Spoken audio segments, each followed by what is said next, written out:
Ayan, mag-uutan, Bisaya tuloy ko kayo.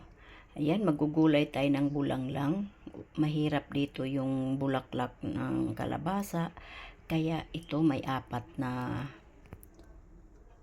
klase ng gulay. May patola, sitaw, at talong. Tapos, lalagyan ko na lang siya mamaya ng isda, at mayroon tayong isang ulo ng bawang, at yung bagoong isda na sabaw. Ayan. Okay. At instead na ang ilalagay yung bulaklak sa kalabasa, ang ilalagay ko ay dahon ng alagbati. Bababa ako mamaya at bibili. Diba? Sarap yan. Ayan, mag-umpisa na tayong magluto. Dito yung ano natin, sabaw ng isda, bagoong alamang. Ayan. Okay. Tapos ilalagay natin yung, ayan, ilalagay na natin yung bawang natin. Hindi siya gaanong marami, konti lang.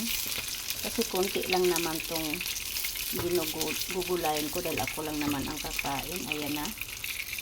Hintayin natin na kumulo.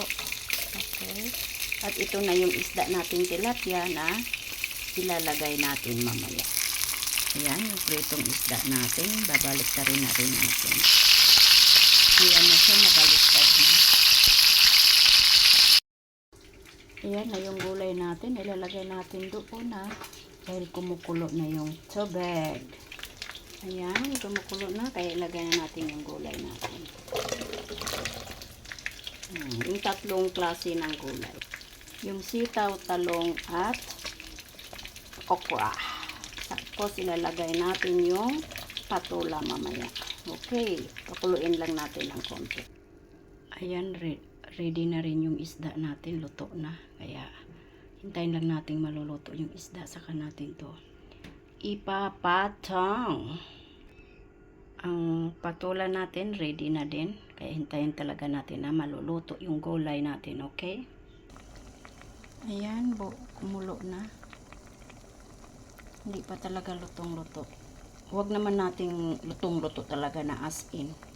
Yung ano na. Ayan. Ayan, pwede na natin ilagay yung patola natin. Ayan, yung patola natin. Ilagay na.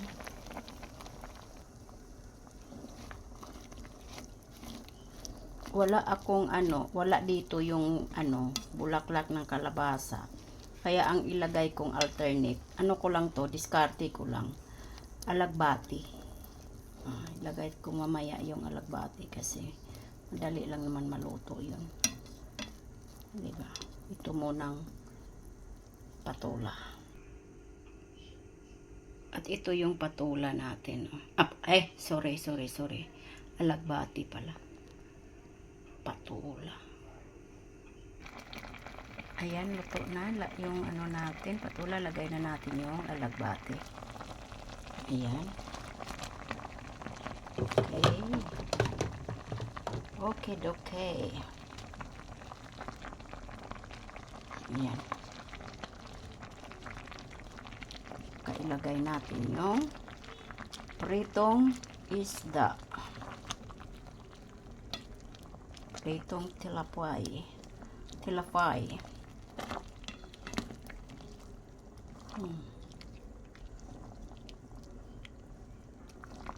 Bulanglang ko, version ko. Bahala kayo dyan. Basta ito yung bulanglang ko. Ayan na siya. Ngayon, ilalagay natin yung pritong isda. Ayan na siya. Ang pritong isda natin, tilapia, sa ibabaw ng bulanglang. Ng gulay natin na bulanglang. Kaya maraming salamat sa papanood at pagtiyaga sa mga upload kong walang kakwenta-kwenta, pero andyan kayo sumusuporta sa akin. Maraming salamat.